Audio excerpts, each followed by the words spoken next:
ओम श्री रामाय नमः। कृष्णाय नमः। नारायणाय नमः। गोविंदाय नमः। हमारे जीवन के साथ जो लोग छल कपट करते हैं, प्रपंच करते हैं, हमें दुख देते हैं, हमारी हंसी मजाक करते हैं और हमारी निंदाएं करते हैं, तो ये जो चौपाइयाँ है इसका पाठ करने से हमारा हित होगा और हमारे शुभेच्छक और हितेच्छु बढ़ेंगे। हमारे प्रति कोई भी खल हो, कामी हो, प्रपंची हो, तो हमारी एनर्जी ऐसी हो जाएगी, वो खल, कामी, प्रपंची और शत्रु भी हमारे मित्र बन जाएंगे और वो हमारा हित करेंगे। सीतारामाय नमः। खल परिहास हुई हित मोरा, काक कहि कलकंठ कठोरा।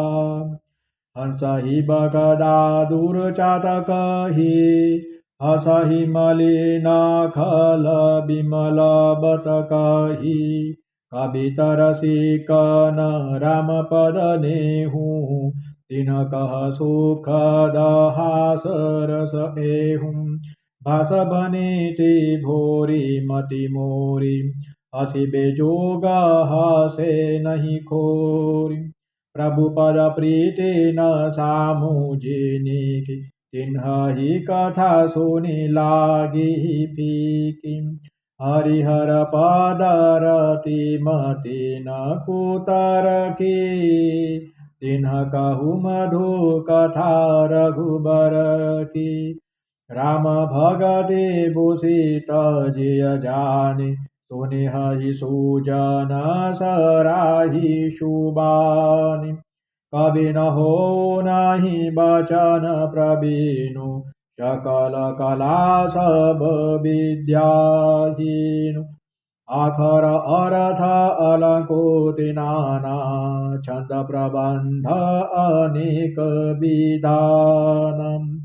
भाव भेद रस भेद अपारा, कविता दोष गुण विविध प्रकार।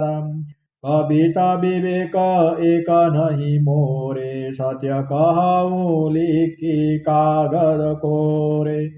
भनिते मोरी सब गुण रहित, विश्व विदित गुण एक।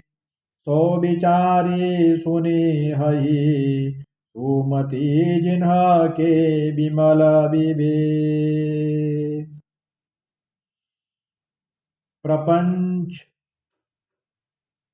से, दुख से, उपाधि से बचाने वाला और सब प्रकार की कला विद्या देने वाला, जीवन के विविध प्रकार की परेशानी दुख दर्द दूर करने वाला ये चौपाइया है। हर एक प्रकार के आशीर्वाद, हर एक अवतार के आशीर्वाद देने के, सभी प्रकार के अवतार के आशीर्वाद प्राप्त करने के लिए ये बहुत ही उत्तम चौपाइया है। इसका पाठ करें और सुने, मंगलमय फल मिलता है।